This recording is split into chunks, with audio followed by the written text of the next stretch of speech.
Hey, good morning. Let's go over today's trade plan. So in the overnight session, we were using 49 to 51 as important support, and the idea was that if the market holds above it, then we could be looking at a move back up into the prior range that we broke down from. And as the market heads higher, it's testing resistance and resulting in rotation and reactions at every resistance zone along the way up. At this point, we're opening near some pretty important resistance. We had resistance at 78 to 79. That area ended up capping the upside in the overnight session, and that's going to be important even heading into the open. The 77 to 79 and 82 to 84 are very key on the upside, and those are zones where sellers could actually cap the upside short term and result in a move lower. So, very good reward to risk on shorting the 77 to 79 first test. The only issue at this point is that that zone has already been tested a couple of times in the overnight session.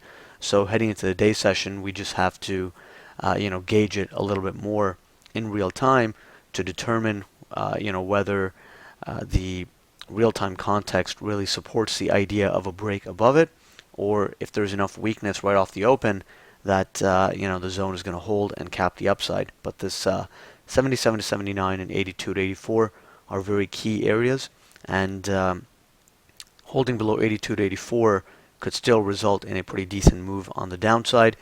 Now holding below 74.75 would just confirm that sellers are a bit more active, whereas holding above that level could result in a break above 77 to 79 and a test of 82 to 84.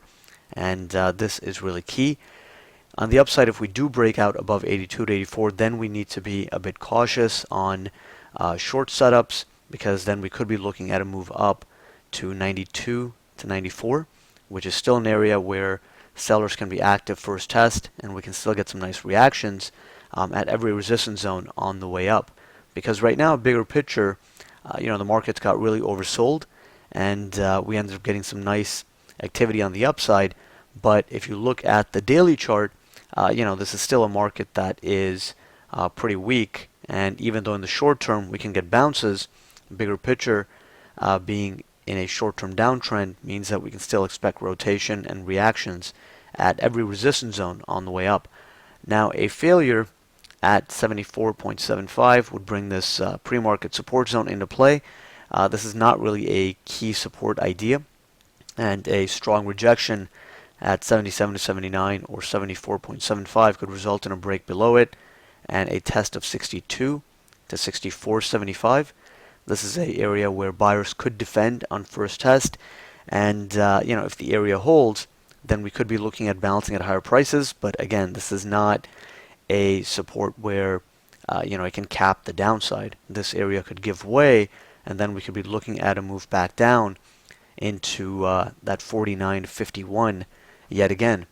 So how we react to this 74 to 75 area is really going to give us a gauge on where this market could be headed. If we continue to hold above it, we could be looking at some higher prices. 77 to 79 was a really good spot in the overnight session, but we've already gotten some good reactions off of it. So now it just calls for a bit of caution.